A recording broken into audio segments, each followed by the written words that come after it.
Alors ça commence comme ça. Je voudrais remercier Jérémy pour avoir posté l'avant Affaire Grégory, la version casque-écouteur. Je connais l'histoire de ces cassettes HD, donc je te remercie, enfin on te remercie tous du coup.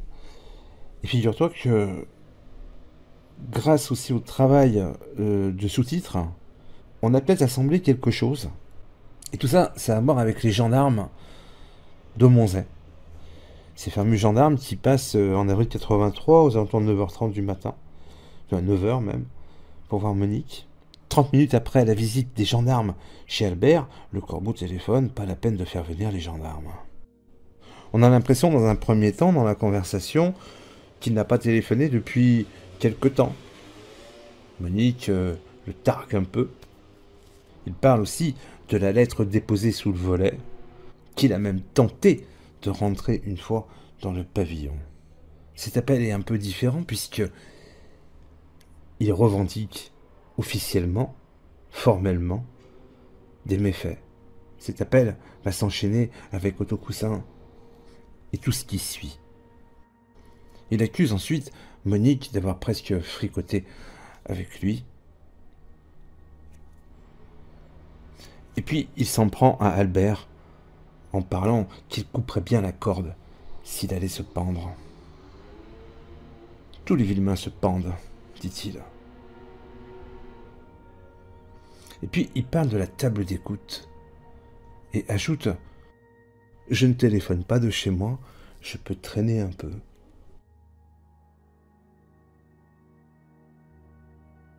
La conversation continue jusqu'à ce qu'il parle des gendarmes.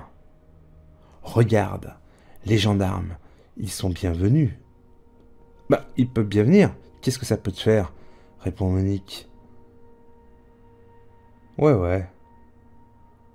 Comment tu sais qu'ils sont venus? Et le corbeau dira, je me renseigne. Cet appel a lieu avant l'appel d'Autocoussin.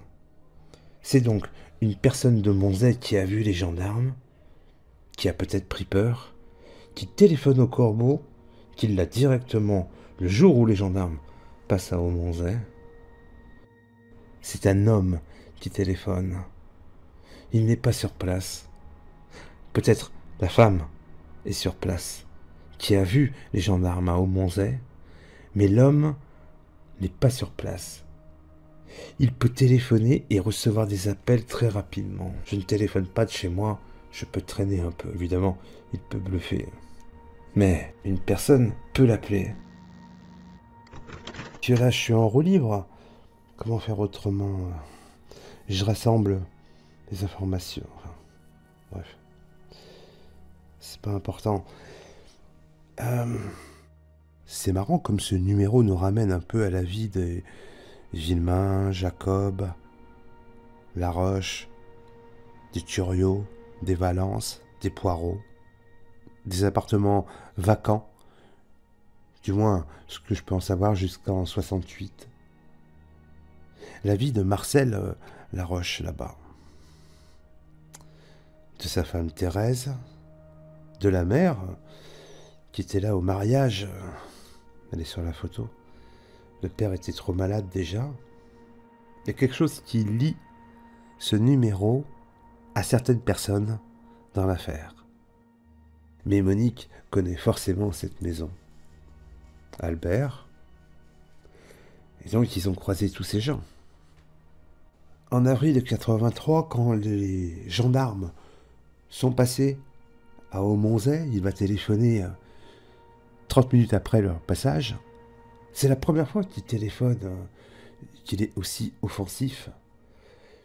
D'ailleurs, il commence par dire je reviens pour toi. Je reviens pour toi. C'est ce qui laisse supposer que pendant quelques semaines, il n'avait pas téléphoné. Donc, on lui donne l'information, il téléphone. Et puis, à un moment donné, il lui parle. Il commence par il y a beaucoup de vérités qui émergent. Et t'as peur. Enceinte une fois, tu t'envoies tranquille, sale pute. Pourtant, jusqu'ici, ça ne te gênait pas où que j'y ai mis les mains. Je vois ce que tu fais et je te connais. Monique serait donc enceinte et Thérèse Pas loin. Monique accuse ou soupçonne ou a surpris Albert avec Thérèse. Donc ce serait avant qu'elle tombe enceinte, puisque après son accouchement, elle va décéder. Donc,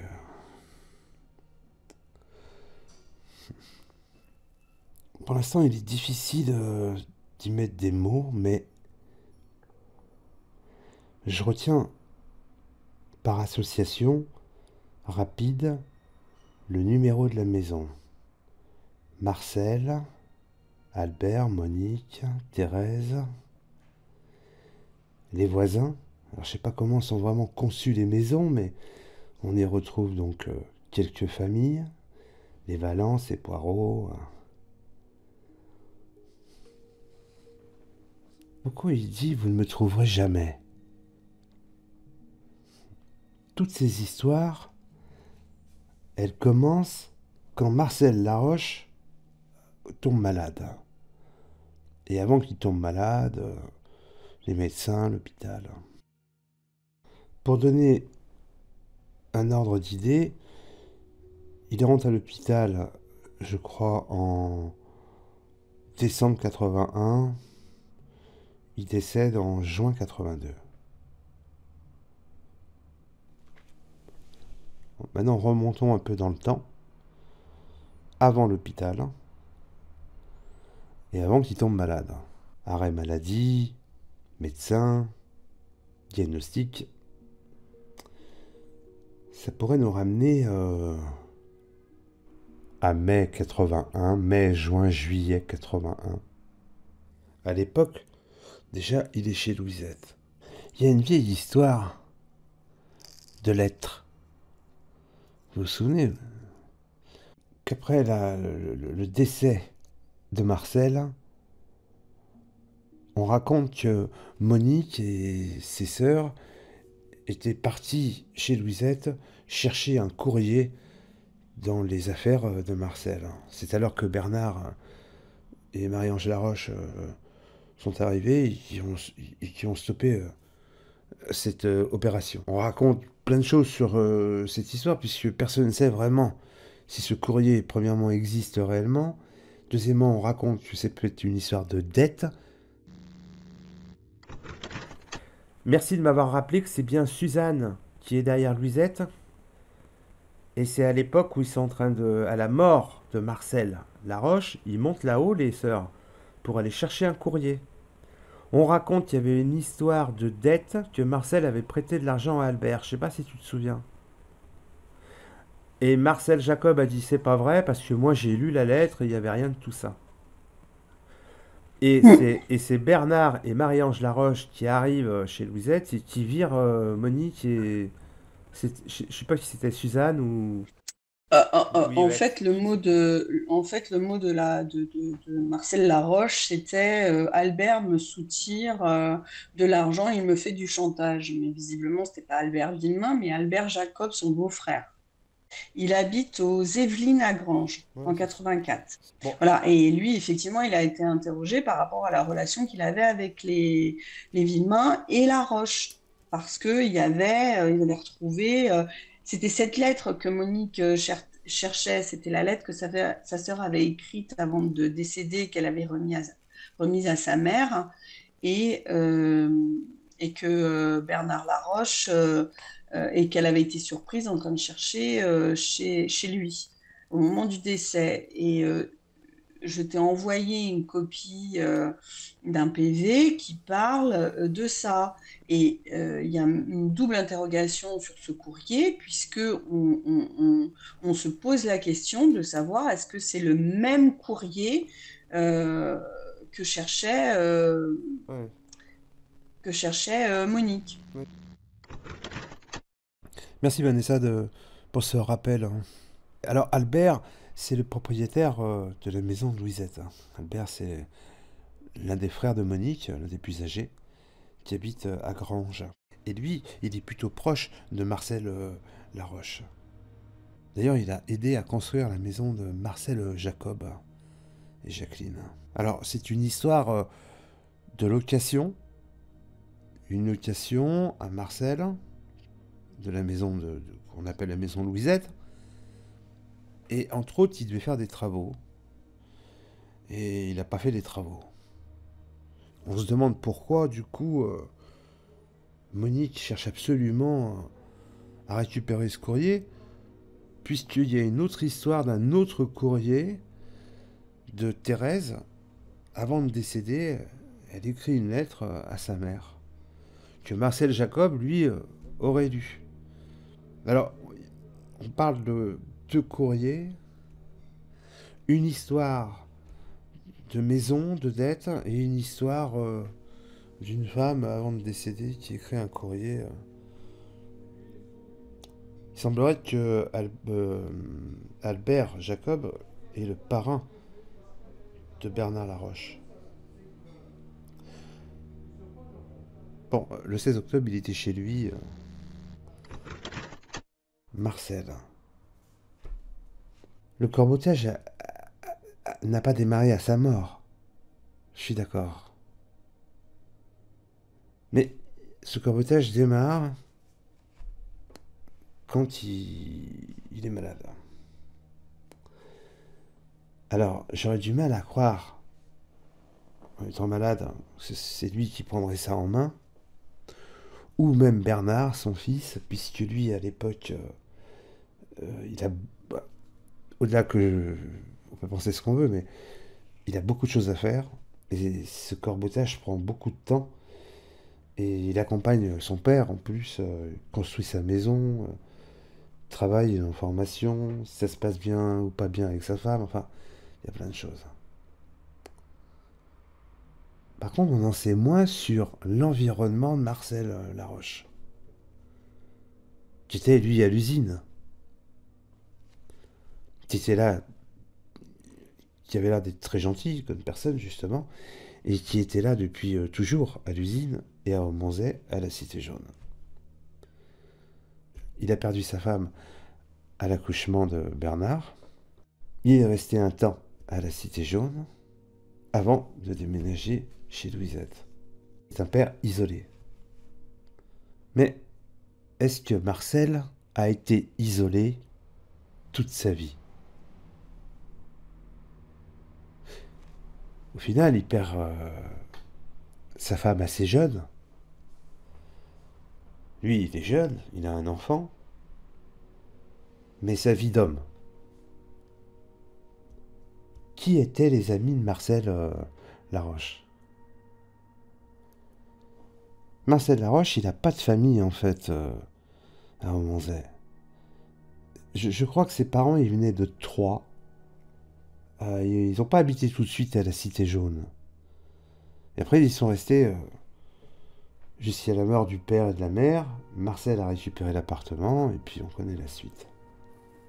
Donc il y a une continuité à ce numéro. Il y a des gens qui se croisent, alors ça je comprends pas très bien, mais dans les recensements en tout cas, ça a l'air d'être ça.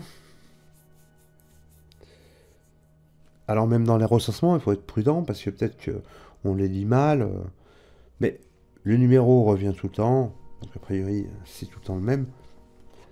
Alors, ça paraît fou, c'est un peu dingue, mais dans cette affaire, j'ai remarqué qu'il y avait quand même beaucoup de synchronicité assez inexplicable. Ce numéro, cette maison, cette chose un peu vague, très lointaine, qu'on arrive à percevoir là-bas, rue Walter, et l'observation en 80, dans les années 80, qui semble être tout proche. Je ne sais pas à qui appartient par la suite, on ne sait pas, on ignore à qui appartient cette partie de la maison. Il y a un lien, même aujourd'hui avec cette maison et le pavillon. Et dans cet environnement, il y a le numéro 66 et la vie de Marcel Laroche, Thérèse, Bernard. Ça paraît vague, hein. Mais le corbeau, au téléphone, à Monique, ce jour-là, il lui parle de ça. C'est quoi le déclic pour en arriver jusqu'au 16 octobre? Ça a l'air d'être profond. C'est bien avant. Alors, on sait les cibles. On a vu Monique, Albert, Jean-Marie, Christine, ça se termine avec le 16 octobre.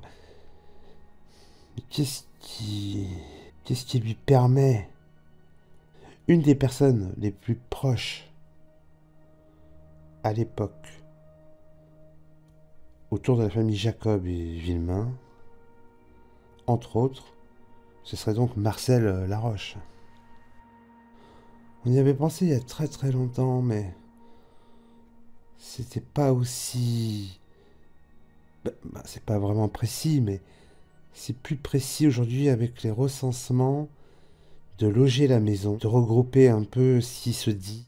La femme, on sait pas trop, mais l'homme, admettons, si il est de la génération de Monique. Il faudrait donc penser à quelqu'un à Aumonzey à cette époque, où Monique arrive à 16 ans, je crois, à Aumonzey. Elle tombe vite enceinte, alors par Thiebaud. Moi, je crois qu'il n'y a jamais eu d'ADN, donc j'ai toujours pensé ça, donc je sais pas. Mais, officiellement, cet homme va lui parler d'un Thiebaud. C'est par lui que ça vient, de cette époque-là.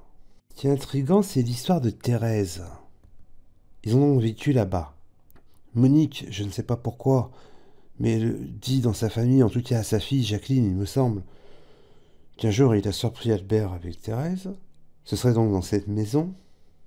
Et l'observation des années 80 pourrait vraiment venir de la Cité jaune. Disons que ce qui est le plus troublant, c'est au final de voir qu'il manque deux personnes, Thérèse et Marcel. Le couple n'existe plus.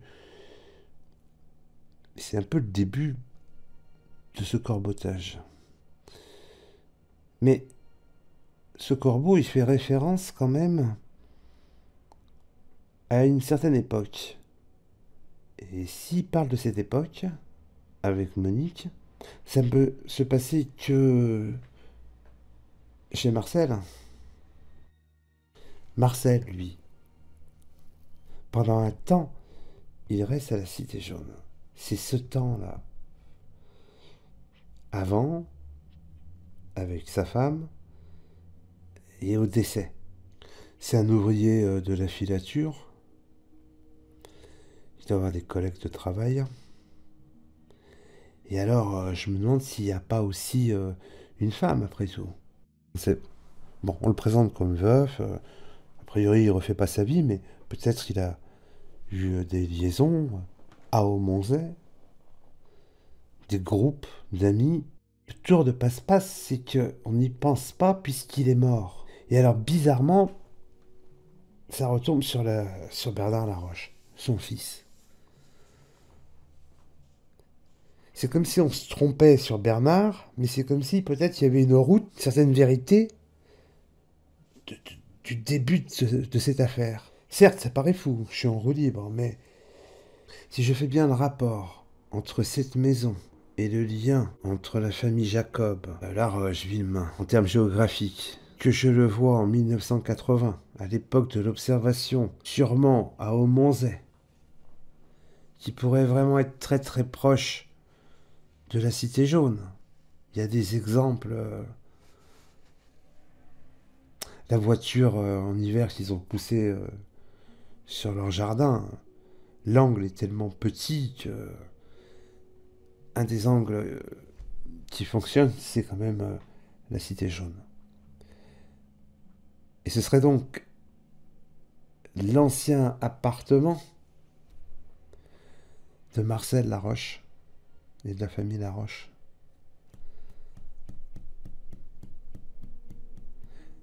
C'est intriguant, hein. Ça me perturbe, cette histoire. Pour ceux qui ont suivi à tout début, on cherchait autour de cette maison et il y avait un certain Bernard Coche. Et on avait beaucoup étudié le cas, parce qu'il y avait cette histoire que Monique prenait les enfants sous ses bras et allait se réfugier quand Albert était bourré, à l'époque où il pouvait se retrouver à l'hôpital, justement. Alors si c'est le cas, c'est pas chez Bernard Coche qu'elle se réfugie à l'époque. C'est chez Marcel Laroche. On parle plus de Bernard, là.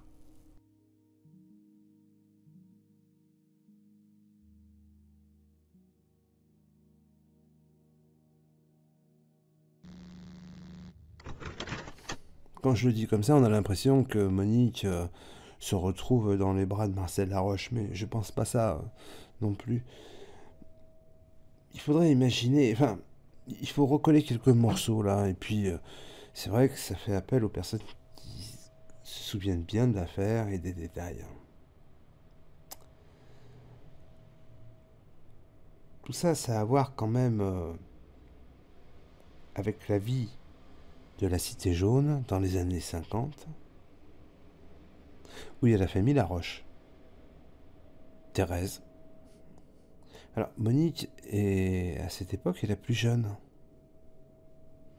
En fait, toutes les sœurs sont en couple, sauf Monique, entre 16 et 20 ans, au Monzet, entre la maison familiale et la plus jeune sœur, Thérèse, la dernière qui est enceinte, à la Cité Jaune.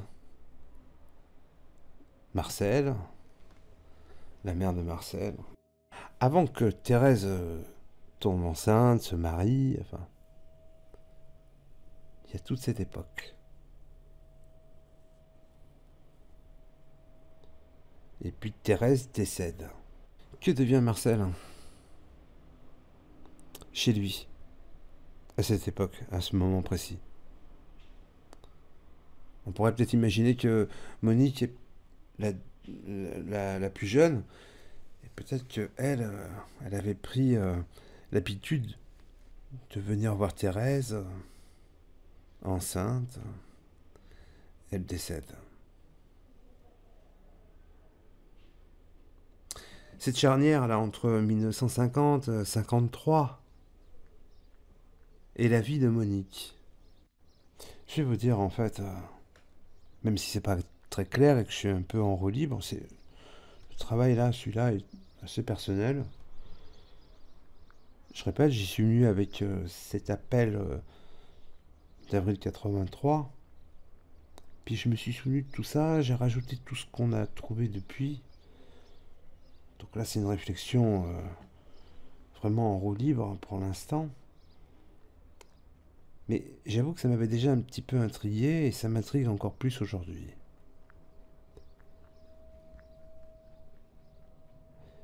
On a l'habitude de dire, j'ai eu l'habitude de dire pendant très longtemps, que le corbeau est proche de Monique. Peut-être. Sûrement. Il la connaît bien, comme il lui dit, comme il lui rappelle.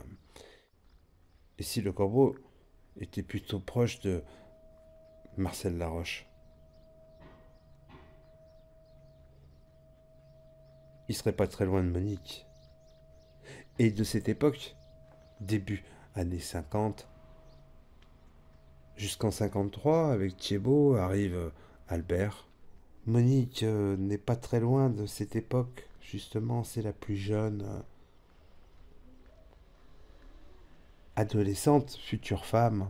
Le corbeau est en concurrence presque avec Albert, quand on y pense comme ça. En avril 83, un matin, il semble qu'il ne soit pas vraiment à Aumonzey, mais une personne, pour lui donne un renseignement. Quelqu'un donc de très proche, qui a quasiment le même combat.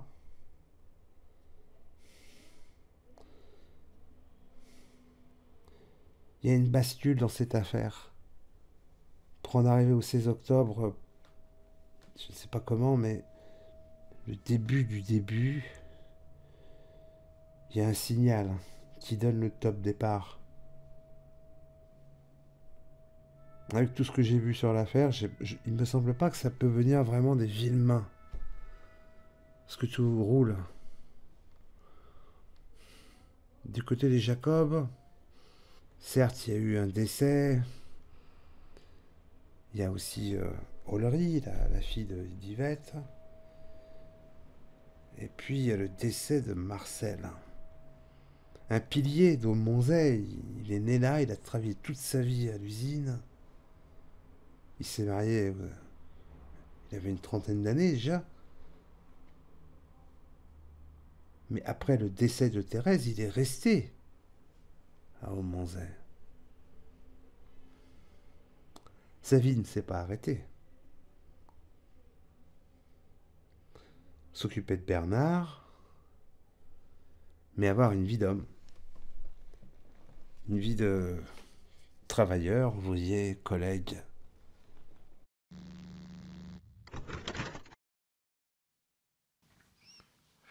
En tout cas, au départ de toute cette discussion, c'est que quand il est au téléphone, on a l'impression qu'il parle de Jacquel, ou ça fait penser à tout ça, à Autocoussin et Jacquel. Et tout le reste, on a l'impression que ça vient d'Aumonzey et une surveillance très serrée, quoi. Cette surveillance très serrée, je trouve que le meilleur endroit, c'est la cité Walter et les maisons noires, quoi. Le toit noir. Et là, il y a le passé de Monique et Albert, voilà. C'est ça la base.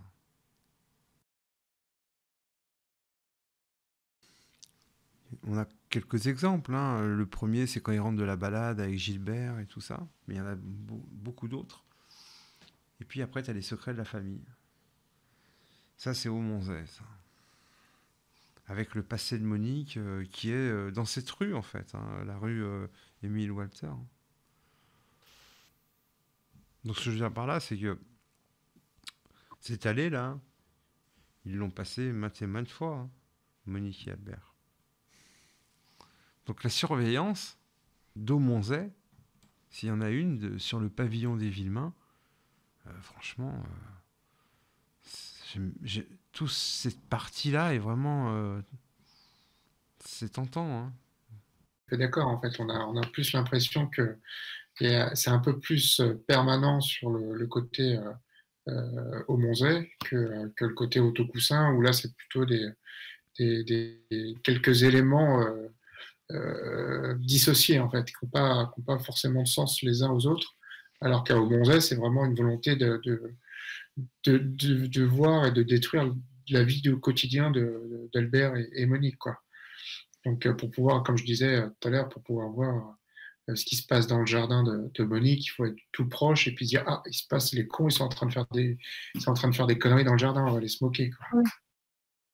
Et ça se confirme aussi dans les actions d'appeler les pompes funèbres ou des choses comme ça pour que ça se passe devant le pavillon Villemain et non pas au Autocoussin ou autre, quoi, ou à l'usine. Exact. C'est pour ça que cette histoire de Bernard Laroche et Jacob, s'il avait... il a peut-être regardé des trucs, mais à part voir la route et le toit, il n'y a pas grand-chose à regarder, hein, dans le détail. J'en suis sûr, hein. Et puis, tu te vois quand même te poster sur la terrasse et puis attendre des heures qu'il se passe quelque chose. Qu'effectivement, si tu es chez toi, tu es dans le salon, dans la cuisine, tu regardes par la fenêtre, c'est plus facile d'avoir des petits trucs qui t'interpellent et puis t'en servir. Il y a quelque chose dans ce qu'il observe d'assez direct, en fait. Il voit un truc, hop, ça lui donne envie d'appeler et d'agir, de faire quelque chose, quoi. Il n'est pas loin. Est-ce que il attend les beaux jours pour pouvoir mieux espionner ou je sais pas. Tu vois, par exemple, quand il appelle la nuit, sur des appels, il appelait plusieurs fois dans la nuit. Il appelle, il dit rien. Il appelle par exemple Monique ou Albert. L'un des deux se lève pour décrocher. Il dit rien. Il raccroche au bout d'un moment. Hein, il reste 1 minute, il raccroche. Il va se coucher la personne. Hop, il ressonne. La personne se relève. Ça dure 3-4 fois comme ça jusqu'à ce que la personne débranche son téléphone. La personne se recouche. Il t'a fait se lever. Oui, mais surtout s'il voit la lumière s'allumer à chaque fois Voilà, qu'il appelle. c'est ce que je voulais te dire. Il faut choisir après en même temps. Est-ce qu'il est voisin de Christine ou il est voisin de Tout voisin de Monzey. Monzey. suis Moi, je d'accord. pense qu'il est plutôt voisin d'Aumonzey.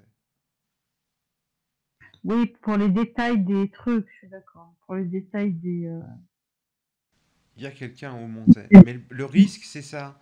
C'est que ça revient tout le temps depuis des années et Mais des ça, il années. fallait qu'ils le disent, hein, que le mec, que le corbeau, il est à Aumonvais parce qu'il est parce qu'il voit les effets de ses blagues. Il voit les effets de ces blagues, ouais. Et dans ce qu'on vient de faire, c'est que vu la position, et on peut pas dire qu'ils étaient là-haut sur le attendre qu'il se passe quelque chose, quoi. Ils sont trop loin encore pour tout ce qu'on vient de dire. C'est ça. Donc là, pour le coup, Bernard Laroche, soit il est présent, ou même Marcel Jacob, soit ils sont présents dans ces pavillons régulièrement, là, pour le coup, presque en avoir les clés, soit ça ne les concerne pas pour ces appels et tout le team, quoi. Voilà.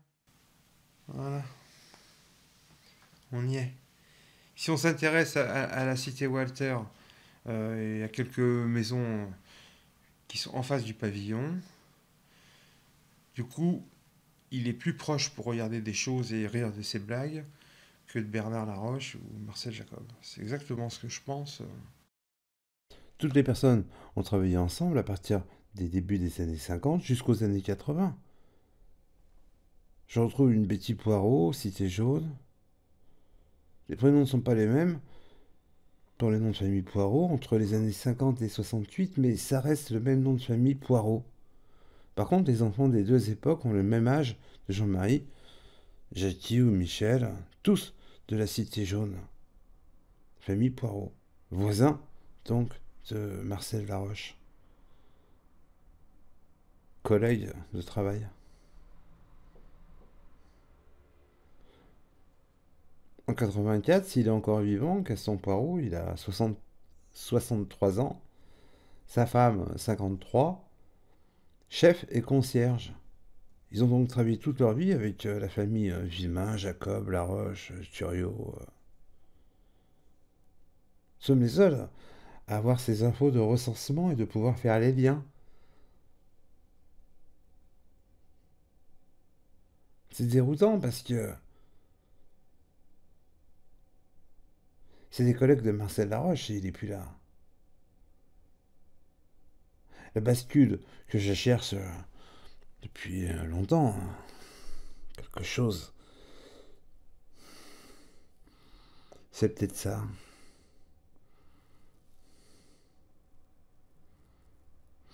Concierge, c'est une info ça. Voisin de Laroche, surveillant de l'usine.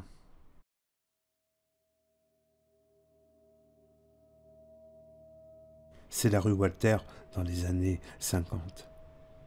Pour moi en tout cas, aujourd'hui, après tant d'années,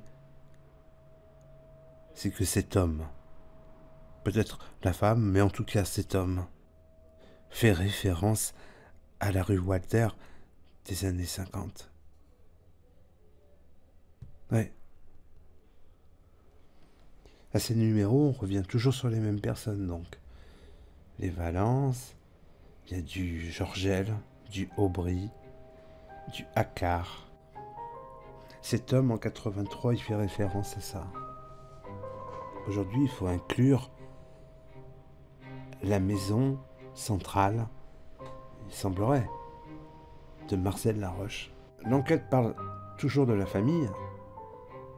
Eh ben, la famille, c'est tout ça.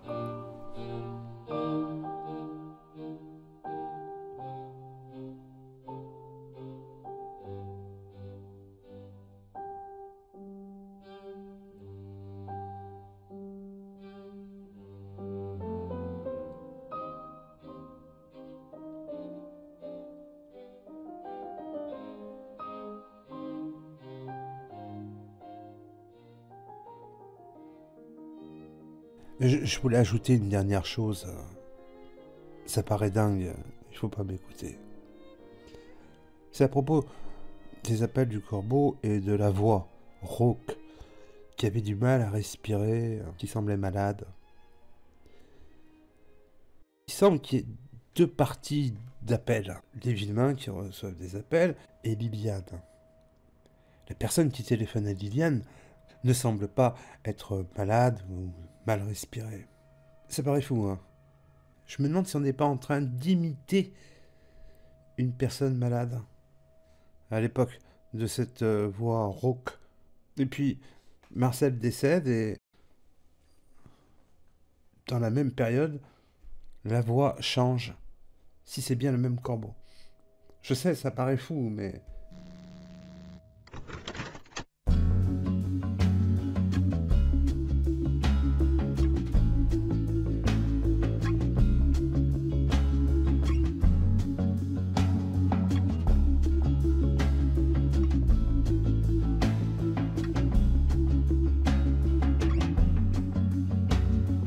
Always a stranger.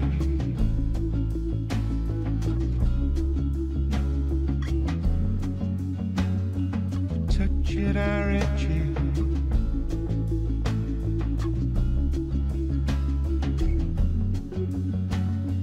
Passing the money.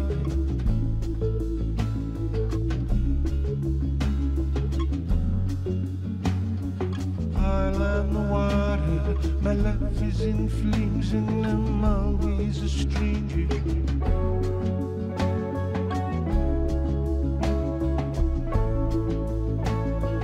Passing the money. My life is in flames and I'm always a stranger. Touch me, touch me, touch me, me that I read you. Touch me, my love is in flames and I'm always a stranger.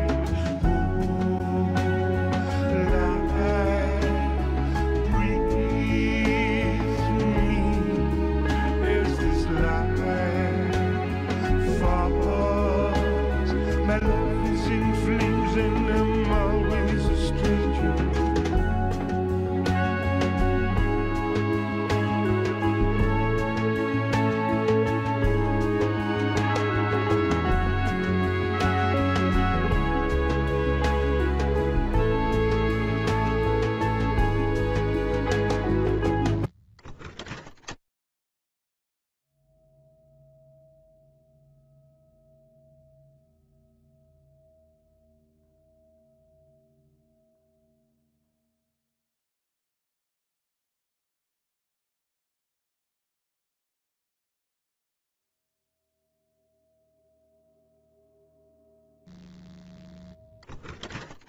Tu vois, il est à l'école, donc l'école, elle est là. Ok? Tu vois mon Bah, écran? si tu peux descendre carrément dans la rue, je verra mieux, s'il te plaît. L'école. La rue de la Ferronnerie juste derrière. Au bout, Moulin. Grimillet qui a récupéré l'enfant de Jean-Paul Moulin. Parce qu'il était là-haut. Attends, parce que je vois que la route là. Une voiture noire, hein. Ah non, alors attends, il faut que peut-être... Ah voilà, ça y est. Ok. Ça remarche? Donc ça c'est l'école. Voilà. Ok, nickel. Ça, c'est la Tu rue de la vois, Ferronnerie. à mon avis, il va faire comme il avait fait une fois où il avait été vu par des Ruders. Il doit être au stop là, tu vois, comme il avait déjà fait une Je suis pas fois sûr des pour rudeurs, moi, vérifier. personnellement. Mais bon, admettons. Mais regarde Voilà. juste Donc, l'emplacement. L'école, rue de la Ferronnerie, et un peu plus bas, la rue de l'église. L'église, elle est là. C'est ton mhm, repère. En haut de la rue de l'église, on a oui, les frères Colin, Gilbert et Bernard, oui, rue des Pins. Et après la rue des Pins, Bellevue. Bellevue, pas de oui, doigt, rue des Champs. On est oui, d'accord? oui, Ça, c'est la partie du côté rue des Champs. Sinon, tu peux oui, prendre l'autre partie du côté rue de la Bure, Madame Clodon. oui. Voilà, bon, on en est là. Alors? Pardon d'insister encore dessus par rapport à la rue Bellevue. Mais parce que la rue Bellevue, elle m'amène à un autre truc et je suis soulagé d'avoir retrouvé dans la vidéo, parce que on en parlait l'autre jour et j'avais pas ça devant moi. Mais effectivement, ma mémoire m'a pas fait défaut. C'est bien Christian Clodon qui parle de ce croisement Colin entre 16h30 et 16h45. Oui. L'autre jour, tu étais un petit peu agacé parce que tu retrouvais pas l'histoire de de ce croisement Mais j'ai Clodoncle. toujours pas retrouvé, hein. Mais Non, et, non, si je si, le trouve pas. et ben moi je l'ai retrouvé, Ah, c'est quelle page alors? mais parce que j'ai plus la page, mais c'est le mot-clé, c'est avec Madame Clodon en fait. C'est Madame Clodon qui parle de ça. Mhm. 90, Mhm. cette histoire du croisement, du premier croisement Claude Collin éclate avec la sortie du croisement Deux. de Laurent Dubois en 90 Oui, il y avec avait Madame Coron. Claude Voilà, Collin. ouais, voilà. Et là, on me dit qu'il n'y a pas manipulation, mais qu'est-ce que je dois avaler encore comme couleuvre? Parce que ça, c'est pas normal. Et c'est même pas Claude Collin qui en parle après. Il est obligé après, puisqu'on lui pose la question. C'est Madame Clodon qui dit, c'est Claude Collin qui... Il doit sûrement confondre avec le premier croisement dont il en a parlé avec mon fils. Et c'est là que tu redécouvres le croisement d'une voiture 16h30, 16h45, où Claude Collin, il est très précis en disant, j'ai dû faire marche arrière à la ferme qui appelle. Ici. Non mais c'est juste l'importance après, parce qu'on est en train de parler de la sortie de Christine et de Grégory. Grégory donc qui sort à 16h30. Hein. J'ai un croisement rue Parmont, rue Lorette-du-Bois, 16h30, 16h45. Et j'ai Christine qui pour moi va arriver à 16h58 parce qu'elle est sortie, elle, un peu plus bas là, à la MCV à 16h50. Le top départ, c'est que Christine, elle n'a pas pris de retard au boulot. Moi, mon problème, c'est de rentrer de face rue des Champs. Déjà, c'est pour moi impossible par rapport aux personnes qui sont rue Bellevue. Surtout, même si tu peux m'enlever qui tu veux dans la cuisine, tu seras toujours obligé de garder Bernard Collin sur son chemin avec son chien. Pendant longtemps, on a cru que, enfin, on a pu imaginer que ça pouvait venir de l'Épange. Moi, je crois pas que ça vient des gens de là-haut. S'ils n'ont rien vu, alors il a contourné le chemin. Mais sinon, c'est... Comment je peux me l'expliquer tu sais, logiquement, quoi. Sans connaître même l'affaire. Un problème, et je dis, ben voilà, il y a une route à suivre. Deux, là, il y a des embûches, il y a des handicaps, des gens qui sont là à une certaine horaire, à 2-3 minutes près. Et le final, le pompon, 17h03, l'enlèvement. Comment c'est possible? Par où et par où il est passé? Alors, au pire, tu me dis par la rue Bellevue. Et seulement, je suis d'accord. Claude Collin, lui, il te dit j'ai un croisement entre 16h30 et 16h45 quand j'arrive pour faire signer le constat de l'accident du bus de Christian Clodon le week-end précédent avec son frère dans la cour. Mais tu sais, ça se trouve, c'était le même véhicule qui a été vu par Madame Prévost Ouais, il y a à ça. 16h, je crois. Ouais, je suis d'accord. Moi, je dis pas non. Je dis que... je sais pas, j'ai oublié de le dire, préciser dans la vidéo la dernière fois, mais au final, toute cette partie-là, entre 17h et 17h15, on en parle beaucoup, il y a beaucoup de monde, parce que ça vient de la rue des Champs. Mais là, t'en sais beaucoup moins, à part Madame Prévost, Gilbert Collin, chez lui, et surtout Claude Collin. Et là, tu te dis, il y a des trucs... C'est bizarre, parce que là, il parle aucunement de voiture, et là, on parle de voiture. Alors, montre-moi où il aurait fait demi-tour. Et quand il prend le petit, il redescend la rue des Champs ou pas? Non, D'accord, il repart par Lorette-du-Bois. oui. Et il fait son demi-tour où alors? Il rentre en En marche fait, arrière sur ouais, le chemin dans le chemin 28, 28. avec la cabane qui t'embête, parce que toi, tu me dis, elle va voir la voiture. Je suis pas sûr, Bon, alors, ça veut dire qu'il descend à pied pour aller chercher le petit et il revient à pied forcément. pour pas déplacer la voiture alors. Ah, il sera obligé. C'est mieux. Il peut même s'engouffrer derrière le pavillon en s'aidant des travaux Rollo. Je pense qu'il si sa voiture est là avant, il est derrière le pavillon à pied. Hein. Ouais, mais derrière le pavillon de qui, des Villemains? Ouais. Ouais, Ouais, mais il là, est très proche. monsieur, là, il se met en danger à monsieur Méline, au Mhm. milieu du chemin devant sa maison. Il va le voir, hein.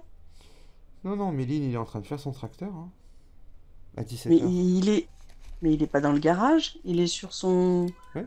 il est sur son tracteur, le tracteur en travers du chemin, devant chez lui. Il est en train de nettoyer Ah son ouais, mais tracteur. Mais et tu sais ce il que. pourrait. Mais passer. Il a vu sur le pavillon, donc il verrait Oui, le mais. mec Ouais, mais. derrière le pavillon des Villemains. Non, mais il faut être un peu plus souple. Il y a, tu sais, le carrefour entre le chemin 28 et le centre du carrefour, il y a 3 mètres. Là, il y a 3 mètres, ça fait 6 mètres. En 3 pas, là, courbé, tu passes de l'autre côté, c'est fini. Tu aimes bien, l'autre jour, tu m'as ressorti le détail de me dire, mais Méline, il voit rien, effectivement, parce que on avait fait une vidéo là-dessus, d'ailleurs. Il y a les travaux Rollo, c'est pour ça qu'il y a les graviers, et il y a les modes de terre de partout. Oui, mais il verrait pas l'entrée. Il voit pas l'entrée chez Christine, mais il verrait Ah, quand même ce il qui se voit pas passe l'entrée. derrière le pavillon. Ben, Vas-y, positionne-toi dans la rue, le plus s'il important, te je crois que plaît. c'est plutôt qu'il doit surveiller ses arrières, comme on dirait à l'armée. Et c'est pas La facile maison de prendre. rôle. Elle est là, Il est où le pavillon de Villemain? là. Voilà, si tu peux te approcher plus vers le pavillon, encore. Voilà, stop. T'as trop bas. Juste, voilà, stop.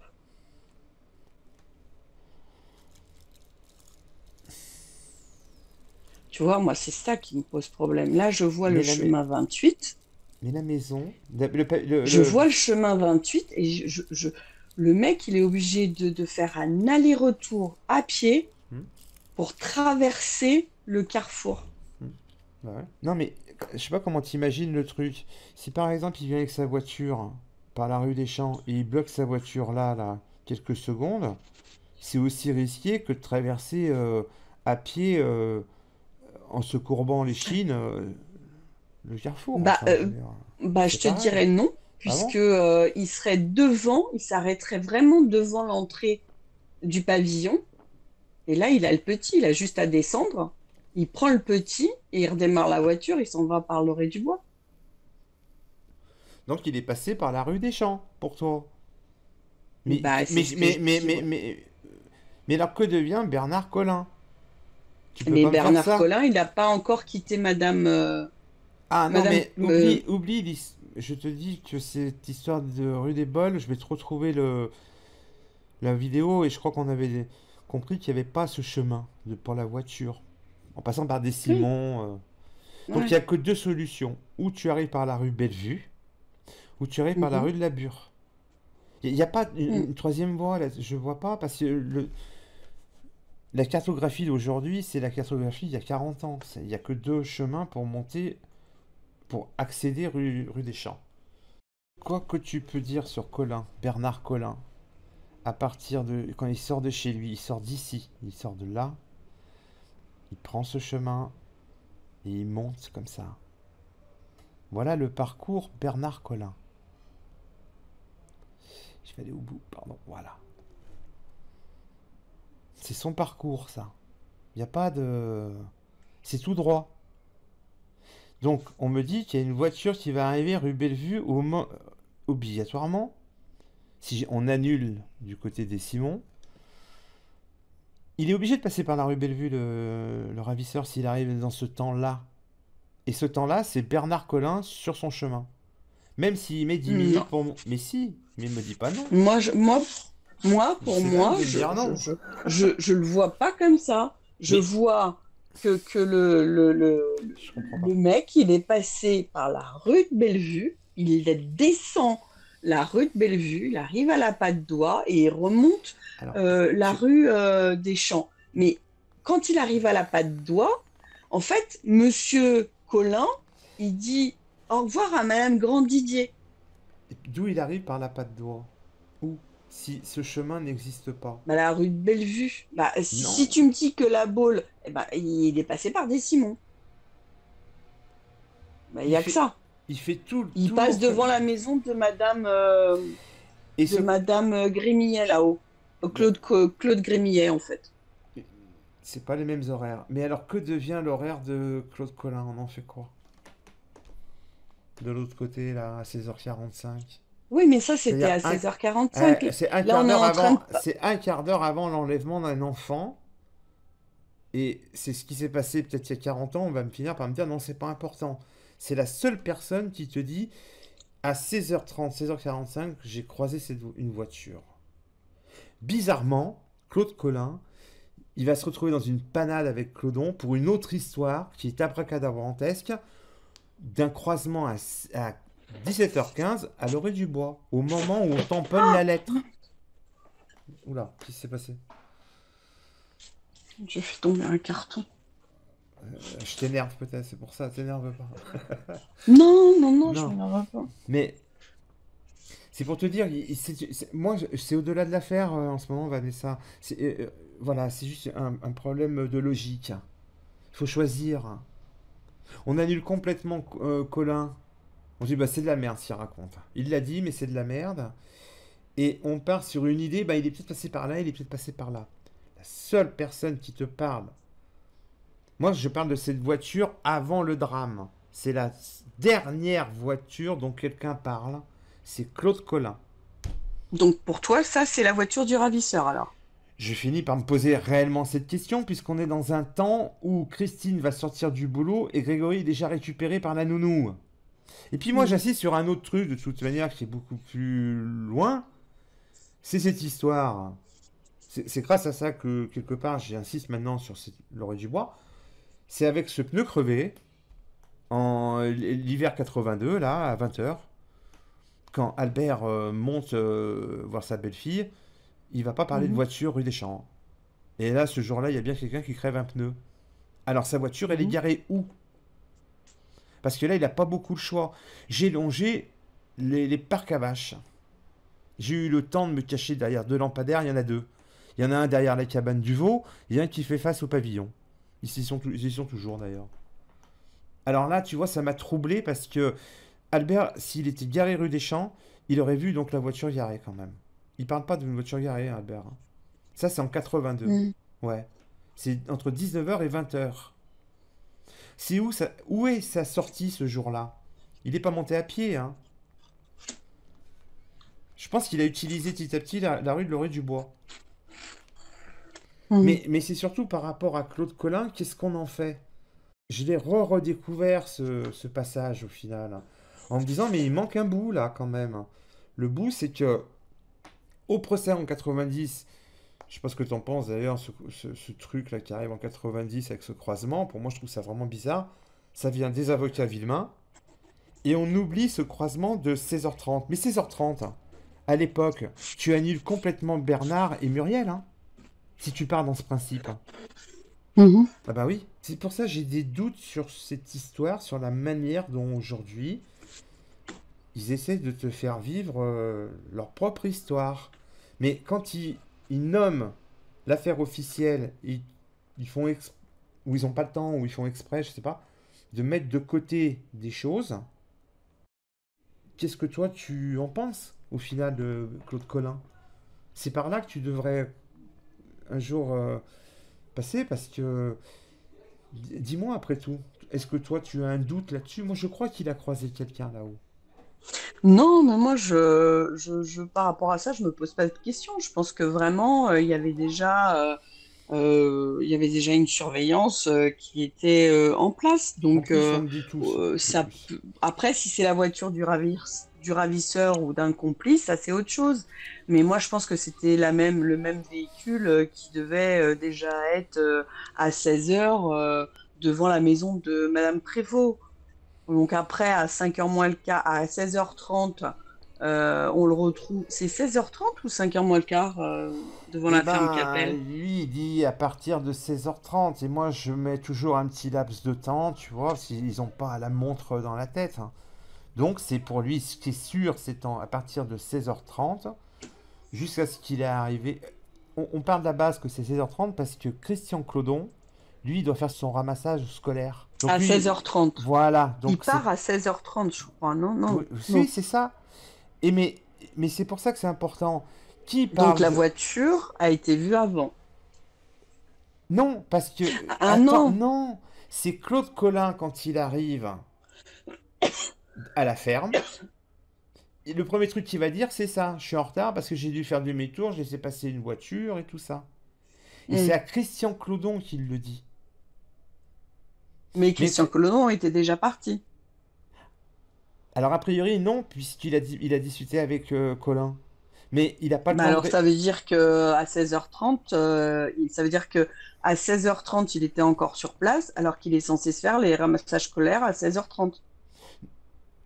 Ou c'est à Non, quelle heure non, les non, non, ramassages je scolaires? crois que lui, dernier Cara, il doit partir à 16h30 de la ferme. Je crois, hein, c'est un truc comme ça. Il a une demi-heure. D'accord, donc ça veut dire que le croisement avec Colin a eu lieu avant 16h30. Claude... Christian Clodon, lui, il attend Claude Colin devant sa ferme. Ici. Oui, j'ai bien compris, ouais. En fait, il voit pas la rue Parmont quand il est là. Claude Colin, il descend de la rue de Leroy-du-Bois, et quand il arrive ici, il est obligé de faire marche arrière parce qu'il y a une voiture qui arrive. Ça, c'est à 16h30, ouais, c'est ce qu'il dit à peu près. Voilà. C'est la dernière fois et la dernière personne qui te parle d'une voiture. C'est ça, l'horaire. Mais à l'époque, je te dis, aujourd'hui je le vois comme ça, si à l'époque tu sors ce croisement de 16h30, je te parle bien de l'époque des années 90, hein, quand on accusait formellement Bernard et Muriel. Encore aujourd'hui, mais c'était plus violent encore à l'époque. Et ben, si tu annonces cet horaire, ben, par facto, tu annules Muriel Boll qui à 16h30 serait encore au collège. Mais alors, qu'est-ce que vient foutre Claude Colin dans cette panade? D'un coup, c'est pour ça que je reviens sur lui. En décembre, voilà, attends, c'est pour ça que tu n'as pas trouvé tout à l'heure, alors je t'explique, voilà, ça m'est revenu et je l'ai remis dans la vidéo, c'est une vieille vidéo, j'ai relu Sesma, le livre de Sesma. Donc, c'est en décembre 84 que la police, la chaussée, tout ça, retourne voir des gens, des proches de l'Épange. Leur RG, c'est les Clodons. Et il va y avoir une discussion en décembre avec Claude Colin et Madame Clodon dans la cuisine pour une histoire de croisement. Et la gendarmerie va décider de ne pas en parler. C'est en 84. C'est dans le livre de Sesma. Il parle pas du croisement. Tu comprends l'importance de ce que je dis? C'est que là, on est en 84, alors que le croisement de Leroy-du-Bois, il va sortir en 90. Je te dis qu'il parle pas des mêmes croisements. Et tu trouves pas que... Voilà, je le dis très simplement, mais ça me fait un peu froid dans le dos, parce que... Ils t'annoncent qu'ils ont décidé de pas en parler, quoi. Oui. Ouais. Pour pas foutre la merde ou je sais pas quoi, parce que c'est le bordel dans l'affaire. En décembre 84, quand le couple n'habite plus du tout à l'Épange. Quand ça s'est un peu calmé, il passe là-bas. Avant Noël, quoi. Discussion entre Clodon et Claude Colin qui s'est donc déplacé chez les Clodons parce qu'il y avait la gendarmerie. Ils discutent, ils papotent. Tu retrouves ça au tribunal, hein, quand le juge, le président, là, je ne sais plus son nom, avait engueulé les gendarmes, ça va avoir aussi avec ça. Donc, ce croisement de 16h30, il s'est volatilisé. Je te pose, voilà, je te dis, bah tiens, regarde, quand même, qu'est-ce que tu en penses? Quand on analyse un peu plus, il n'y a pas eu de recherche approfondie sur le témoignage de Colin Bah non. avec ce croisement. Ils se sont juste contentés de prouver parce que ça les arrangeait pour libérer Christine, quoi. Mais parce que C'est tout ce qui s'est passé. voilà, c'était une autre époque, mais le rendu du tribunal, là, quand tu le lis, c'est accablant, quoi. Enfin, quand ils disent qu'il y a déjà eu un jugement, ça a été, voilà, jugé, tout ça, pour l'affaire Villemain-Grégory, je sais pas où était la place de Grégory dans ce jugement, quoi. Ça ne pouvait pas marcher, hein. C'était l'hystérie pendant 25 jours, là. Chaque jour, il y avait un sujet. T'imagines? Avec des familles qui pensaient que les corbeaux étaient au cœur même de la cuisine. Les femmes se déchiraient. Non, c'est pas ton fils, c'est le mien. Ça ne savait. Bon. Mais je retiens que Claude Colin, il débarque. Et lui, il parle d'un croisement. Et il demande à Madame Clodon, allez-y, dites-le. Et jamais elle dit j'ai croisé quelqu'un. Par contre, Mm. et c'est là où c'est le plus intéressant, au moins c'est elle qui le dit, Claude Collin doit confondre avec son premier croisement dont il en a parlé à mon fils. Donc je me dis, bah, elle se souvient donc d'un croisement 10 ans auparavant. Quand il est arrivé, j'ai fait marche arrière. Pourquoi il y aurait un croisement à 17h15 à l'orée du bois, alors qu'elle serait au champ de carottes à 17h15, et que le tampon de la poste, 17h15. Ils Mm. ont décidé que c'était des 17h15. Une base, c'est la lettre, 17h15 pour moi. Et le 17h03, c'est RTL, la reprise. Parce que, au final, c'est vrai, à choisir, il vaut mieux prendre une reprise d'émission, tu auras l'heure exacte, Ouais, que des ouais. témoignages. Mm. Et donc, ça se retrouve par miracle avec un 17h03 pour l'enlèvement. Ça me rend bizarre parce que je me dis, mais c'est malhonnête intellectuellement. Voilà, c'est tout. Je vous ai trouvé plus blindé que moi la dernière fois. Ah non, on va pas parler de lui, on s'en fout. Mais oui, c'est pas lui qui est important, c'est l'affaire qu'on répète sans arrêt, qui change au fil du temps. C'est la bonne histoire, on te l'inculque, on veut que ce soit ça.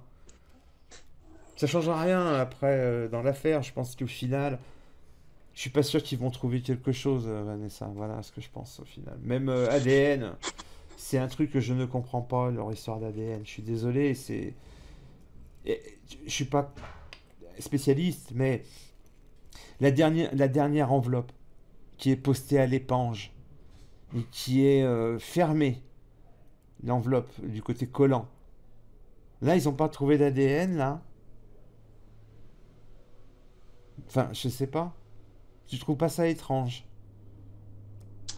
Bah, moi, ce que je trouve bizarre, c'est qu'ils aient pas trouvé, parce que cette lettre, elle a bien été fermée, Bah oui, elle a été léchée, exactement.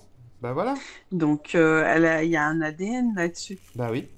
Donc, Bah non, s'ils n'ont pas trouvé enfin si, oui. l'ADN, ils l'ont trouvé, Ah, mais il n'y a pas de correspondance. Donc, sachant qu'ils ont l'ADN de toute la famille Villemain, de toute la famille Boll et de toute la famille Jacob, et que l'ADN n'a pas matché, c'est que c'est pas, ça vient pas de là. L'ADN de BL, ils l'ont avec les enfants. bah oui. Ils ont dû prélever l'ADN chez les gosses. Donc, Ils avaient récolté même sur le pull de Bernard Laroche, je crois. Je l'avais lu mm, par les avocats. mhm, Voilà. mhm. Donc, si l'ADN ne matche pas, bah, c'est que c'est peut-être pour ça qu'ils ont été. Il y a des ADN qui ont été prélevés sur certains membres d'Autocoussin, de la MCV aussi, et ça n'a pas matché. Ben, parce que moi, je suis pas assez fort là-dessus. J'ai compris les histoires des ADN qui pourraient être L'ADN de mélangés, parental, là. parentèles, les L'ADN de ADN de parental, c'est contact. peut-être aussi parce qu'ils sont en train de regarder de chercher de l'ADN sur un mort, hein. Peut-être qu'ils ont, tu vois, Ouais, peut-être. Mais je sais pas. ce que je ne comprends pas, c'est justement sur ce détail de l'enveloppe cachetée, la dernière, qui n'a pas Mm. été vraiment manipulée après que par la police, parce qu'elle n'a pas été récupérée par la famille, hein, cette Ben, lettre. c'est ça. C'est que il y a les empreintes de qui? Il doit y avoir les empreintes de Jean-Marie. Quand il est arrivé, on lui a demandé d'ouvrir la lettre. Il l'a ouverte, donc il y a les empreintes de Jean-Marie. Et il a lu la lettre, il a ses empreintes sur l'enveloppe, sur la lettre. Sur l'enveloppe, il y a les empreintes du postier qui est venu déposer la lettre. Et ensuite, c'est la gendarmerie qui l'a récupérée.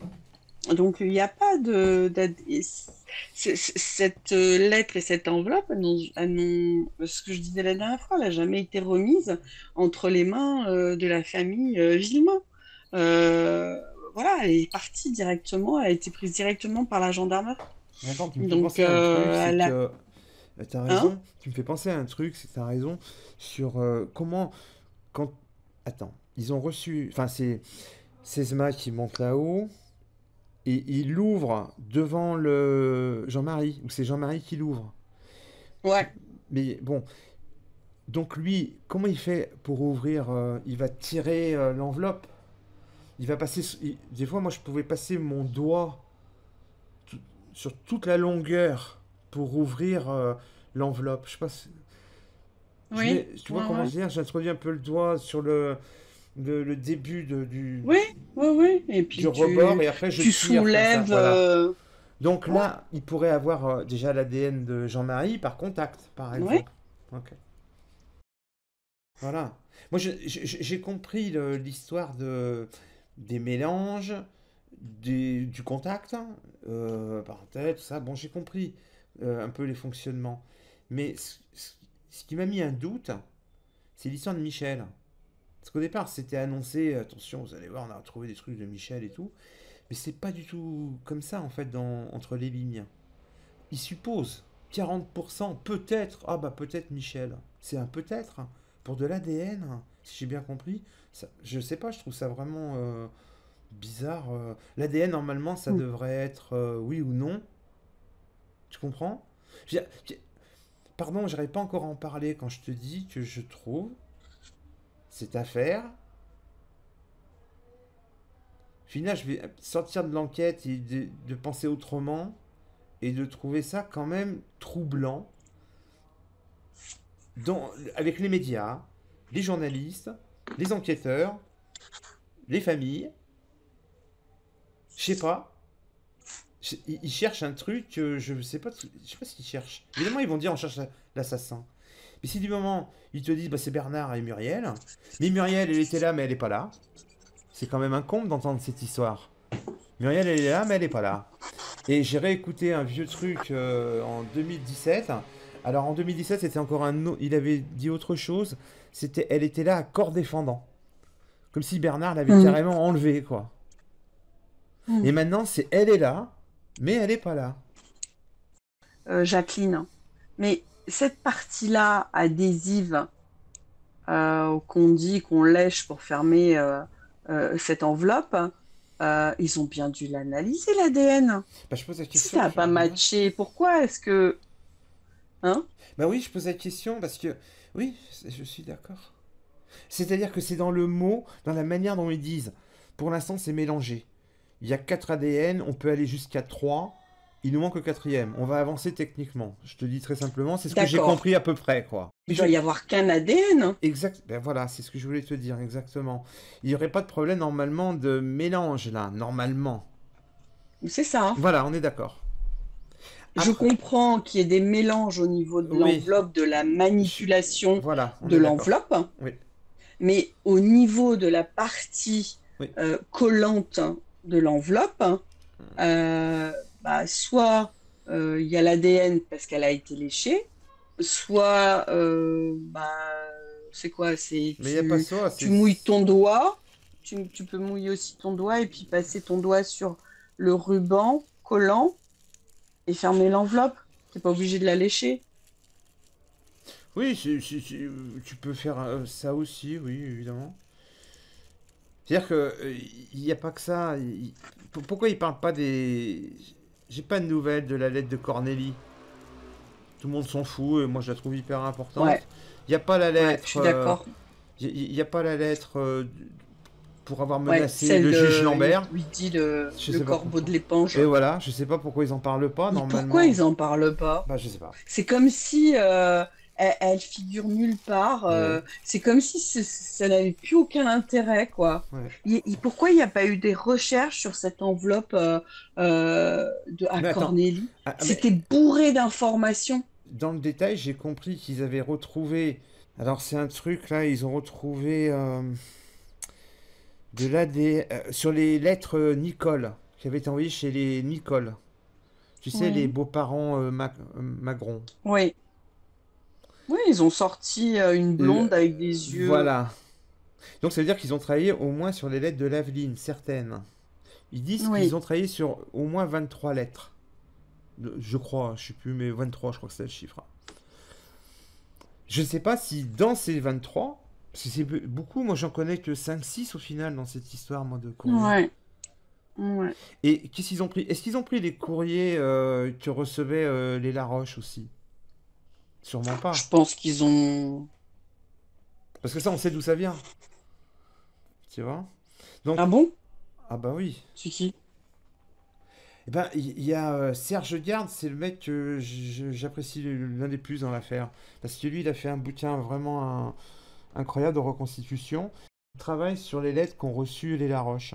Des lettres assez odieuses, hein, Mhm, de menaces. Il les a retranscrits d'ailleurs, hein, dans son livre. mhm, Et d'après son enquête, il arrive jusque dans le centre de la France pour rencontrer un ex-barbouze qui était un mec qui était embauché par Garot, l'avocat d'extrême droite qui voulait la peine de mort et qui a mis le grappin sur les Villemains en 80. Ils n'étaient pas au courant, eux, les Villemains, ils connaissaient pas Garot. mhm, Et Garot, mhm, c'était vraiment un avocat penché extrême droite. C'est lui qui fait passer à Caire la fausse pétition de la peine de mort. mhm, Quand tu réécoutes les interviews à l'époque quand il est jeune, Jean-Marie, il parle que de peine de mort, hein. Mais parce qu'on lui a bourré le mhm, crâne et tout, et ça vient de Garot. Donc lui, il a fait écrire des lettres à la famille Laroche. Il a menacé la famille Laroche. Alors, Serge Garde rencontre ce mec chez lui, quoi. Ils discutent, hein. Et il a assez de bouteilles, Garde, pour comprendre que le mec, par un petit sourire, et ça ressemble beaucoup à la technique de son travail, Garot, quoi. L'OAS, tout ça, c'est sa carrière. mhm, Donc c'est une vieille histoire. Lui, en fait, ce qui est horrible, c'est que il a pris son cabinet a pris l'affaire parce qu'il voulait défendre la peine de mort. Tu sais, la peine en 81, elle est abolie. Et Grégory est enlevé et assassiné en 84. Donc il y a tout ce mhm. combat encore. Il y a toutes ces histoires. Il y a le SAC, hein, il y a le démantèlement du SAC. Enfin là, ça devient très politique, mais c'est tout ça. Au tout début de l'affaire, il y avait deux partis d'avocats, si tu as bien remarqué. L'extrême droite du côté Villemain, même s'ils ne le savaient pas, quoi. Tu vois, au départ, c'est un peu Mhm. naïf, hein. Et les bols, c'était l'avocat de la CGT, hein. Ouais. Le grand ponte de la CGT. C'était les communistes contre l'extrême droite, ni plus ni moins. Mais eux, les Villemains, eux, ils perdent leur enfant. Ils sont pas au courant de tout ça. Mhm. Et c'est pour ça qu'ils vont faire du pognon et tout. Donc il y a des enjeux. Intellectuellement en parlant, hein, moi je suis pas. Je veux dire, comment ils peuvent avaler ça, quoi. Alors, je pense qu'ils défendent tous leur paroisse, comme tu as dit. Et que au final, s'ils en sont là, je suis pas sûr qu'ils arrivent à trouver un compromis. J'arrive pas encore aussi à dire ça. Je balance mon sac, hein, rapidement. C'est l'histoire de Mhm. la BD. Moi, j'ai aucun Ouais. jugement moral. Ils font ce qu'ils veulent, les parents, ça leur regarde. J'ai pas de problème. Mhm. C'est par rapport à l'édition, la diffusion, la présentation, le grand 40 ans après l'affaire et tout. S'ils osent sortir Mhm. ça comme ça, au moment même où l'enquête est encore en cours, je sais pas. Tu comprends? Il y a un côté. C'est achevé ou c'est inachevé? Voilà où j'en suis. Si c'est achevé, ça veut dire qu'ils auront jamais rien. Et l'histoire, ce sera une BD. Peut-être qu'ils vont, il va y avoir un non-lieu et ce sera Bernard Laroche Voilà, qui apparaîtra parce que voilà, c'est lui qui est soupçonné. voilà. Bah, ça va se terminer comme ça. C'est possible, ouais. Ouais, ouais. Ils ont peur de rien. Alors que c'est en cours, normalement, ils n'arrêtent pas de le dire. C'est un mélange entre nous sommes en cours d'enquête ADN très précise et tout, et des BD. Moi, je t'avoue franchement, je m'attendais pas à ça, à ce que ce soit centré sur Sur ce que Jean-Marie? Jean-Marie avait vécu Oui, de au moment de son jugement. oui. Euh, Moi, perso, je vois pas l'intérêt je vois pas l'intérêt de sortir cette BD pour évoquer ce qu'il a ressenti euh, à- par ce jugement, en fait. Je vois pas l'intérêt de ça. Ça Bah, va? oui et non, enfin, oui, enfin, ouais, je comprends, tu peux avoir des. Mais moi, bon, il fait ce qu'il veut, c'est en termes de. L'affaire est achevée ou inachevée? Si, admettons, elle s'arrête comme ça, l'affaire, avec un non-lieu, par exemple. Ça se termine avec une BD. Il y aura peut-être une deuxième, d'ailleurs. Et les premières pages, je sais pas si c'est dans un rêve ou au jugement. Les 3 pages que j'ai parcourues, c'est Bernard Laroche et Muriel dans la voiture. C'est- Tu sais, les écrits restent après les BD aujourd'hui. Enfin, je sais pas encore comment en parler. Ça m'intéresse moyennement, mais est-ce que pour eux l'affaire est achevée ou pas? Je ne sais pas où ils en sont. Bah non, puisque Ah, ils attendent ils que attendent quoi? Dupuis, Strain ou je sais pas quoi là, euh, ait les habilitations ou les Oui, licences oui, pour pouvoir oui, développer je sais. l'ADN de parentèle. Donc non, Je sais tout ça. Bon, alors l'affaire admettons. est pas achevée. Alors attends, admettons qu'il découvre un ADN, Monsieur X. Ah, y est, on a son nom, il habitait juste en face de où tu veux. Il fait pas partie de la famille. Et quoi?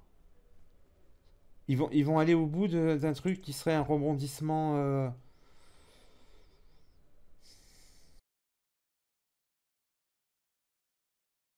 Dans la vidéo qu'on avait faite, on en reparle rapidement.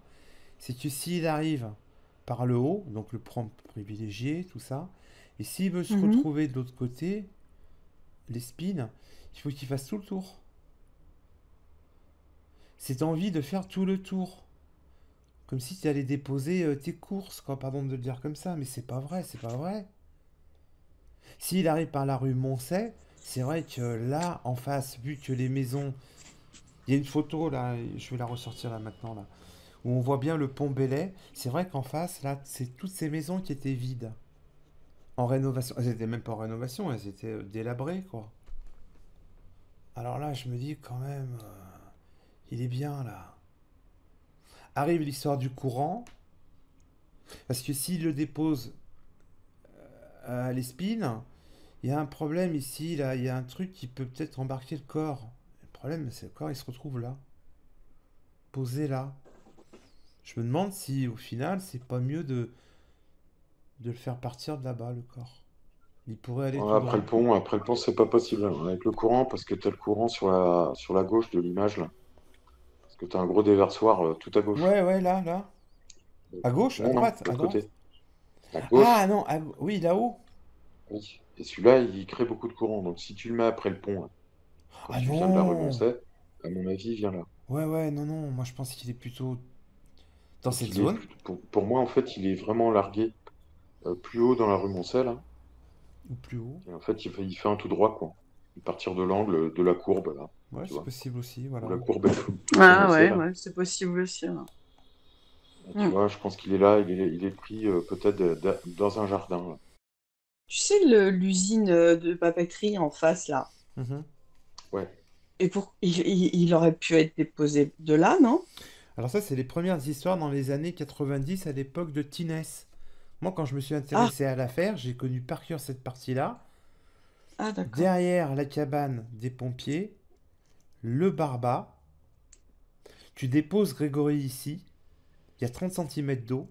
T'attends l'évacuation de l'usine des eaux usées qui Mhm, balance, qui déverse sur la Vologne, qui aurait poussé le corps de Grégory et qui l'aurait amené ici. C'est la mhm. reconstitution des policiers ici avec des mannequins, quoi. Ouais, non, mais moi, je te parle pas de l'usine qui est là, je te parle de l'autre, la papeterie de l'autre À droite. côté. Il y a deux papeteries, il Oui, y a le Barba et ça. voilà, moi, je te parle de celle-là. Parce que c'est facile d'arriver. Non, mais Ah, non, mais pourquoi il se non? compliquerait la tâche de se retrouver à l'usine devant tout le monde? Il y a des Ah gardiens, bah il y non, a il n'y une a plus barrière. personne à 18h. Non, mais tu rentres pas comme ça, ça va pas ou quoi? Non. Le plus simple, c'est Bah, que je si sais on veut. pas, là, je Non, mais vois la attendez. route. Non, mais plus tu le, plus tu l'amènes de l'autre côté de la rive, plus il est obligé, quoi qu'il arrive, de faire le tour. Cette volonté de faire le tour alors que tu dois déposer Grégory dans l'eau me sidère, parce que là, en face, c'est vrai qu'il y a personne. J'avoue. Et c'est vrai que c'est la première route directe qui arrive de l'Épanche. Tu me l'as fait, hein, tu m'as fait comprendre cette partie-là. Donc j'ai bien retenu. Qui nous amène de ce côté à la gare, directement. Non, ici, pardon, qui nous amène directement à la gare. Et ici, qui nous amène là où Grégory, on va le retrouver. Et là, on a une cabine et on a Cornélie. L'appel de 17h32, il faut savoir, si Madame Guyot à 17h30, elle a vu le corps de Grégory, eh ben, c'est-à-dire que le mec, il est dans le périmètre d'Ossel en train de téléphoner. Il y a 2 cabines. La gare et devant Cornélie. Cornélie, c'est le premier mec qui va recevoir plus tard un courrier. Boum. Je sais pas. C'est troublant quand même. On connaît trop l'affaire, quoi. Admettons, et moi j'étais pas parti là-dessus, hein, mais je suis pas buté. Donc admettons que Grégory est vraiment dans l'eau à 17h30. Je suis sidéré par la vitesse du truc. Mais après, il y a la cabine téléphonique qui est important. Parce que Michel, il va recevoir un appel. Et normalement, le mec, il va prendre en plus le temps de téléphoner à Monique, qui ne va pas répondre. Donc c'est un double temps. Il faut qu'il se déplace. Ou il est encore au carrefour, les mains dans les poches, ou il est à la gare. Pardon de revenir sur 16 mains 2 minutes, mais il est en train de te dire que Muriel, elle est là, elle est pas là, mais qu'il y a une histoire de seringue insuline, et qu'il a fait ça au bord de l'eau de Docel. Voilà ce qu'il est en train de dire. Il est parti avec Grégory, il est revenu, il n'y avait plus personne. C'était à Docel, enfin un village. Mais ça, c'est 17h. Quelle heure alors? Parce que le temps qu'il le fasse. Si Grégory est encore vivant, alors donc il va lui mettre un coma comme ça sur les rives de Docel à quelle heure? 17h25? Écoute, c'est pas moi, pour moi, il n'est pas sur les bords du Barba, assis sur la pelouse pour lui injecter l'insuline. Oui, j'imagine. Oui, ça veut dire qu'il ferait le tour complètement à Fenglerel. Oui, je connais. Oui. Moi, ça veut dire qu'il y a au minimum des équipes. Mais Madame Prévost, j'ai jamais... il me semble que la voiture descend. Je suis pas sûr, hein. Je te dis ça avec grande réserve. Dans son témoignage. Non, mais je crois, il me semble que tu as raison. Donc, elle descend la voiture. La voiture de Colin, elle monte. La voiture de Colin, le il voit croisement. une voiture descendre avec un couple à Non, bord. pardon, Claude Colin. Pardon. Je reviens sur Claude Colin, Ah. ça c'est sur Gilbert. Mais je comprends. Ouais. On Oh, a chacun vache. notre Colin, c'est compliqué. Oui, je sais. Mais c'est à peu près dans les mêmes horaires que donnent tous ces gens, à une demi-heure près, que de ce côté. Jamais de ce côté. Demis, il développe sur Jean-Paul Moulin. Il y a un truc que je peux lui accorder, c'est vrai. Tout à l'heure, avant qu'il arrive, on en parlait un peu, Jean-Paul Moulin. J'avoue que, alors que les gens sont peut-être déjà dehors, d'après son témoignage quand il part, personne ne le voit. Ça veut rien dire. Je ne sais pas, mais normalement, il est là toute la journée et il n'y a rien sur lui. C'est lui qui va en parler plus tard. Là, normalement, le rue Bellevue, seul, j'ai du monde. À 17h, enfin, à 16h50, s'il part, j'ai du monde qui est déjà dehors, en fait. C'est tout. Ça veut rien dire. Après, ils n'ont pas vu Christine mais- partir non plus. Oui, mais dans ces cas-là, celle qui aurait... Madame Grandier, elle ne pouvait pas le voir puisque à 16h45, elle n'est pas dehors, elle est chez elle. Elle ne ressortira Ouais. que quelques minutes pour donner le lilas à Madame Gustin. Donc ça veut dire que après il y a Colin, Il sort à 16h. après il y a 16h. Colin qui va arriver. Non, Donc mais ça veut dire que Moulin il est déjà parti. Et Tu- Christine tu- elle n'est pas encore arrivée. tu crois que Colin, il part d'où et à quelle heure? De quel Colin tu parles? De Bernard, qui promène son chien. Moi je pense qu'il part entre 17h et 17h05. Non, de chez lui. Bah, en fait, moi, pour moi, l'intérêt de Bernard Collin, pour moi, c'est de le faire partir de chez Madame Grandidier. Le fait qu'il soit Non. parti par le bas et qu'il est remonté la rue Non. des Pins, Non, mais parce qu'obligatoirement, c'est ça qui est important de savoir d'où il part. C'est que dès qu'il sort de chez lui avec son chien, il va faire 30 mètres sur la rue des Pins, et après il va arriver sur la rue Bellevue. C'est la rue Bellevue jusqu'à chez Madame Grandidier. Tu vois, il n'y a pas le choix. Lui, il est à pied là. Jusqu'à chez Madame Grandidier. C'est le temps. oui, bah alors ça veut dire qu'il a croisé Moulin en descendant. Ah ben voilà. Mais peut-être que les gendarmes lui ont pas posé la question, mais là, logiquement, vu l'horaire que me donne Jean-Paul Moulin, Bah, il a peut-être dit qu'il l'avait croisé, hein, qu'il l'avait vu lui, descendre. lui, il a On ne sait pas. insisté. Moi, il m'a toujours fait marrer, Bernard Collin, sur son témoignage. C'était quand il s'est vexé par rapport à Nourdin. Parce que lui, il dit j'ai vu Nourdin, et Nourdin dit non, mais je l'ai pas vu, Moulin. Moi, j'ai vu personne au début, tu sais, c'est ça en fait, Nourdin. Et en fait, ça l'a vexé. Ça, c'est dans le CPV. Hein. Il dit mais je l'ai vu, il était là, en train d'enlever ses bottes, il arrivait du vélo d'en haut. 16h50. Si je te dis un truc, tu me dis si ça va t'aider ou pas.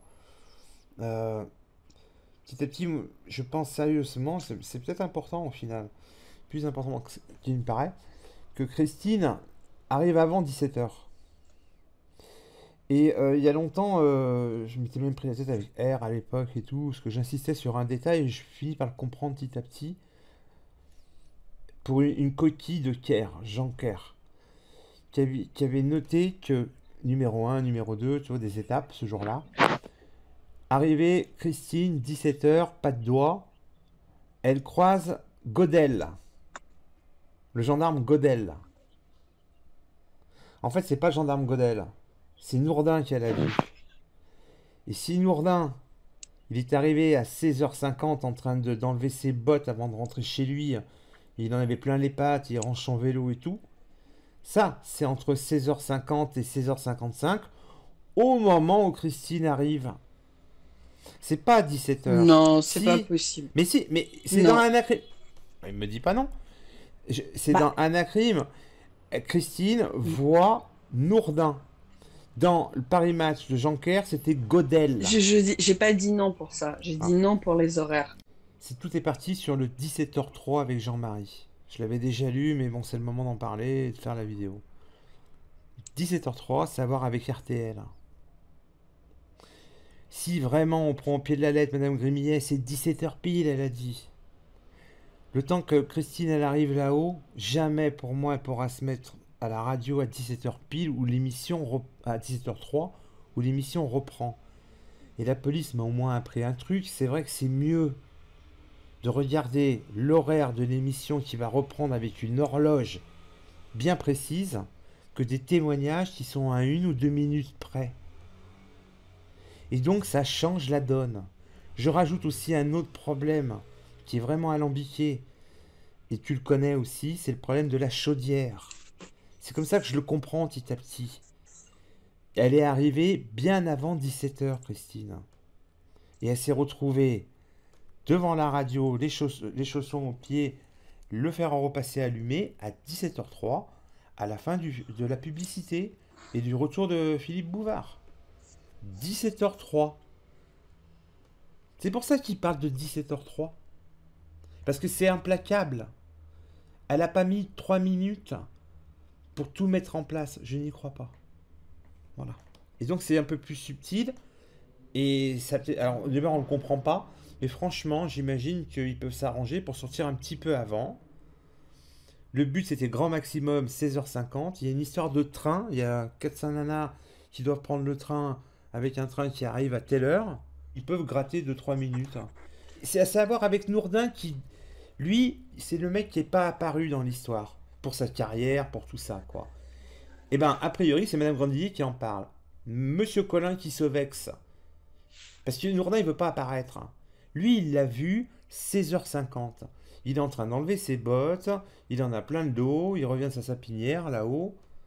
16h50, il vient de... Et plus tard, il y a un peu la preuve, puisque Méline va aller balayer les gravillons. C'est pour lui qui fait ça. Donc, ça se suit, quoi. 16h50, 55, 17h. Christine, elle te dit, j'ai vu Nourdin dans Anacrime. Donc, il est en train d'enlever ses bottes ou il range son vélo sur la rue Bellevue. Et ben ça, pour moi, c'est avant 17h aujourd'hui. Voilà. Pardon, hein, juste de préciser ce détail d'horaire aujourd'hui qui est peut-être différent. Comme toi, on parle de Jean-Paul Moulin qui s'est en allé un petit peu avant, après. Moi, je sais qu'il doit récupérer son enfant. Pas à 16h30, c'est Grémillet qui l'a récupéré. Mais il doit juste le récupérer après la sortie d'école. C'est ce qu'il dit Officiellement, personne l'a vu, ouais, c'est vrai. A priori, personne n'en parle en tout cas. Personne ne parle de Jean-Paul Moulin. Alors par où il est passé, je sais pas. Peut-être que quelques minutes avant, Madame Grandidier, elle était dans sa cuisine. Mais normalement, au départ de Bernard Collin, lui qui part de la rue des Pins, et vu qu'il va commencer à discuter avec Madame Grandidier aux alentours de 16h45, on va dire qu'il est sur la route au moins depuis 16h30, 16h40. Il monte doucement, quoi. Il s'arrête parce que Madame Grandidier, elle est peut-être à sa porte. Bon, voilà, c'est tout. Enfin, je vois ça simplement, quoi. S'il arrive à l'épange, Vanessa, elle pourrait penser qu'il serait arrivé juste après Christine. Bon, moi, ça me va, hein, pourquoi pas, mais il faut vraiment choisir. Il prend. C'est quoi sa route? Rue de la Bure ou rue Bellevue? Il n'a pas d'autre choix. Il y a une autre action, c'est par des Simons, qui me paraît un peu plus complexe, mais bon, voilà. Si c'est plus simple à réfléchir, il faut ici, là, il se divise. Il tourne à droite, s'il arrive du bas, hein, par la D44, après l'école. Il tourne à droite, et il contourne, ou il fonce directement rue Bellevue et rue des Champs. Il n'y a pas C'est d'autre ça. option. Eh ben, le ravisseur. Non, je parle pas Ah oui, de, je le parle pas de ravisseur, en Jean-Paul fait. Moulin pour l'instant. Je parle d'un autre mec qui Ah, pourrait ouais. être. Ah oui, bah, de toute façon, enfin, Il n'y a pas il d'autre y a que, solution. il y a Enfin, que, il y a des choses, j'ai plus envie d'y retourner parce qu'il n'y a pas alors, d'autre. bah, si on veut faire les trucs de solution, il y en a trois. Soit tu passes rue de la Bure, soit tu passes rue Bellevue, soit tu passes par des Simons, mais c'est quand même moins probable. Et tu te mets, par exemple, à la décharge, quoi. Il a quand même une visibilité. Le meilleur, le plan Vigie, comme je l'appelle, c'est l'oreille du bois. C'est lui qui est au-dessus de tout. Je veux dire, il voit tout, quoi. Ouais, mais il est exposé aussi. La seule personne qui va l'exposer, c'est à l'époque, c'est un chemin de terre et c'est Clodon, quoi. Bah oui, mais Clodon, il doit arriver par là, hein. Donc Mais c'est c'est pour un ça. danger d'être exposé là. Oui, mais regarde l'importance de. Peut-être qu'on va y arriver à un jour comprendre ce truc. Moi-même, je finis par le saisir aujourd'hui. Si on changeait un peu l'horaire de Christine, si c'est plus 17h, mais ça devient 57 par exemple. Madame Clodon, elle doit prendre ses vaches à 17h. J'ai jamais pensé qu'elle avait un quart d'heure de retard. Elle peut avoir, allez, grand maximum 5, 7 minutes. Plus les piquets qu'elle doit poser. 7 piquets. Elle doit à chaque fois sortir de sa voiture, poser le truc, remonter. Les horaires sont pas bons. Ça veut dire que par rapport à Grégory qui sort à 16h30 et Christine qui pourrait aller gratter 5 minutes avec les copines et sortir un petit peu plus tôt, 45, 47. Ça l'amène ici un petit peu avant, hein. Ça pourrait expliquer des trucs. Ça va pas à ces horaires. Je ne crois plus à ces horaires qui sont estampillés, vous voyez. 17h03, c'est RTL. 17h15, c'est la lettre. Le premier PV de Clodon, 17h15, je suis au champ. C'est n'importe quoi, elle est pas au champ à 17h15. Si elle est au champ à 17h15, elle pourra jamais être ici, là où je partage l'écran, à 17h20. C'est pas vrai. Les horaires nous font dire des choses qu'on ne pense pas, en fait. Et quelques minutes dans une affaire comme ça, bah oui, c'est important, oui. Bah oui. Donc, si on considère qu'il est là avant 17h, bah à l'époque, il n'y a plus de Bernard Laroche, c'est fini, il n'y a plus Muriel, il n'y a plus personne. Ou il mente, ou il manipule, je ne sais pas. Je vous dis, ces horaires de Christine, c'est peut-être pas les bons. L'horaire, le meilleur horaire qu'on peut garder aujourd'hui, je pense ça, c'est RTL. Voilà l'horaire le meilleur. C'est la radio. 17h03 après le flash et la pub. Boum. D'accord, là elle est devant le fer à repasser, elle commence à repasser. Non, je crois pas qu'elle est arrivée à 17h pour repasser 3 minutes après. Si vraiment on se base sur l'horaire de la radio. Quand tu as un enfant à cet âge-là, bah, les choses elles prennent sûrement un peu plus de temps. Elle sort de la MCV à 17h50 et je change pas les horaires parce que c'est en moyenne, c'est tous les témoignages, y compris de la contremaîtresse, c'est 17h50. Hum, Donc T'as raison aussi, ouais. je la fais pas partir avant. Ouais. Euh, Qu'elle aille le temps qu'elle aille récupérer sa voiture, elle en a pour 1 minute. Le temps qu'elle arrive au Guéchamp, elle en a pour 1 minute. Donc ça lui fait 17h52, elle est au Guéchamp. Mhm. Guéchamp, elle reste quoi? Allez, grosso modo, je vais lui mettre 5 minutes. Oh, c'est beaucoup. Bah, c'est-à-dire que elle arrive, elle descend de voiture. Elle descend pas. Euh... Euh, Ah si, elle est descendue de la voiture. pour Elle est mettre. descendue de la voiture parce que la nourrice, Ah oui, oui, pardon. La euh, deuxième fois, elle sort pas de dès la qu'elle voiture. arrive, hein, elle Mhm. va chercher son sac qui est près de la porte d'entrée. Pardon, pardon. Christine, elle s'est sortie de la voiture parce qu'elle est obligée de décaler son siège pour le faire Oui, oui. rentrer, le petit, puisqu'elle a qu'une de porte. Ouais. Elle l'appelle une première fois, il vient pas. Elle le rappelle une deuxième fois. Oui, oui. Donc je me dis, bon allez, que ça prenne 4 minutes si tu veux. Allez, Non, on met d'accord. 4 minutes. Vas-y, oui. Donc 4 minutes. On est à 17h52. 4 minutes, ça nous fait 17h56. Elle remonte. Elle repart à 17h56 du Guéchamp. Elle arrive au pavillon. Elle en a à peu près pour quoi? 3 minutes. Ouais. Et donc elle arrive chez elle, il est 58. Mhm. À 58, elle descend de la voiture. Je préfère. Le petit va jouer sur le tas de sable. Mhm. Elle ouvre la porte de la maison. Mhm. Il est 59. Elle rentre dans la cuisine, elle va chercher le bonnet, elle le met sur la tête de son fils. Il est Mhm. 17h. Mhm. Ouais. Elle rentre à la maison, elle lui ferme la norac, elle lui dit, Grégory, tu restes là, tu bouges pas, tu vas pas voir le veau. Elle rentre dans la maison, il est 17h01. Elle enlève ses chaussures, elle enlève son Mhm. blouson, Voilà. elle allume la radio. Il est 17h03, elle entend Bravo. RTL. Bravo, c'est ça. Elle est en avance. Ouais. Donc elle est chez elle, elle est au pavillon à 16h58. Ouais. Plutôt. C'est pour ça que je te disais tout à l'heure, ça me dérange pas qu'elle arrive avant 17h chez elle, Mhm. mais pas trop tôt non plus. Non, non, non, Donc mais en ça me va. fait, quand Madame Grandidier dit il est 17h, c'est quand elle est rentrée chez elle manger sa pomme. Donc Mhm. ça veut dire que Christine était déjà passée 2 Ouais. minutes avant. Oui.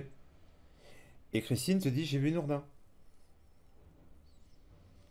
Mais ça c'est pas possible parce que si Si, elle a vu Nourdin, si, ça veut dire que si, oui, bah alors ça veut dire que les horaires de 16h50 de Nourdin sont pas les bons. si, bah, Bah non, Christine, à 16h50, 16h50, ça elle peut. quitte la MCV. Oui, oui. Non, mais Nourdin, lui, il descend entre 16h50 et, je sais pas, 52, 53. Il prend du temps à enlever ses bottes, à ranger son vélo.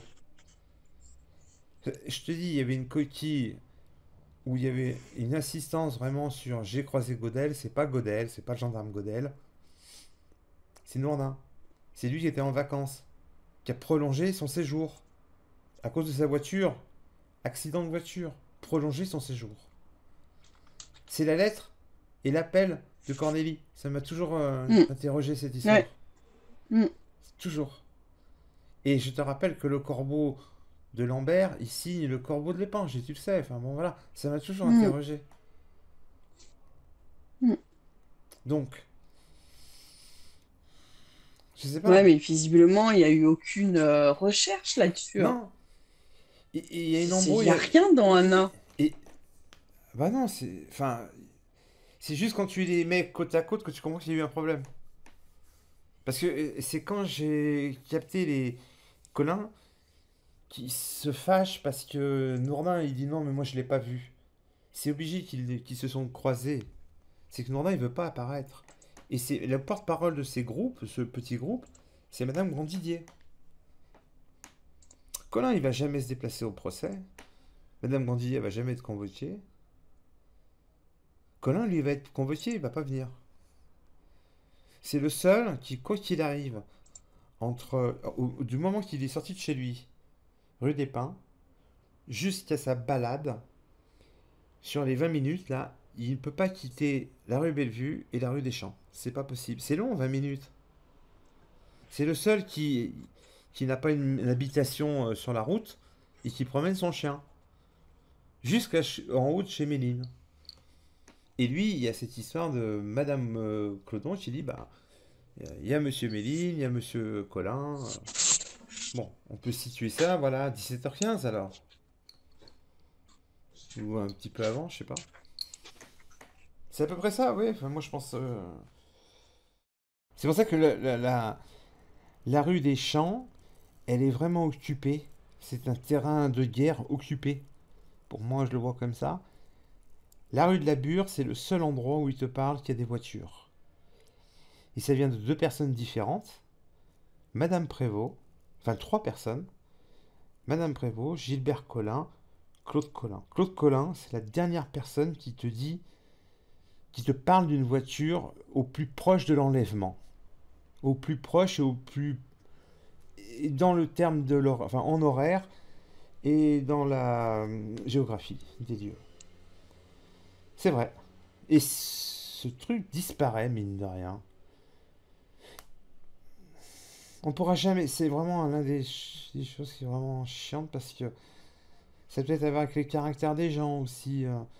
Tu sais, il y a des gens bourrus, tout ça, alors ils voulaient pas se retrouver dans des incompréhensions, des quiproquos. C'est tout ça, cette affaire. C'est pour ça. Parce que normalement, ça devrait être assez simple. Seulement, ces gens-là, ils ont pas envie d'être emmerdés, hein. Vous vous rendez compte que depuis que Moulin, il a ressorti sur Internet, bon, c'est un peu à cause de lui, mais enfin, bon, bref, c'est pas drôle. Il a reçu des lettres de menaces et tout, chez lui. Vous savez Ah ça, bon? je vous l'avais dit ou pas?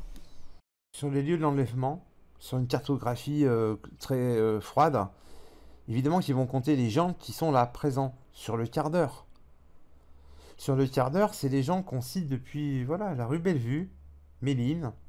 Il n'y a que de ce côté qu'il y a des gens. Tu peux grignoter ce que tu veux, après 1 minute dans la cuisine, 1 minute aux chiottes, mais ça va rien changer, hein. Il y a quand même du monde, hein. De l'autre côté, là-haut, ben, ça parle moins. Ça parle de 3 voitures, par contre. Entre 16h30 et 45, sur 3 niveaux du haut de la rue, enfin de l'Épange, il y a 3 voitures. Gilbert, Collin, Madame Prévost, Claude Collin. C'est de ce côté-là qu'on parle de voiture. Alors je ne sais pas, parce que ce côté rue... Alors à part Jean-Paul Moulin qui pourrait être un joker, admettons, puisqu'il est sur place.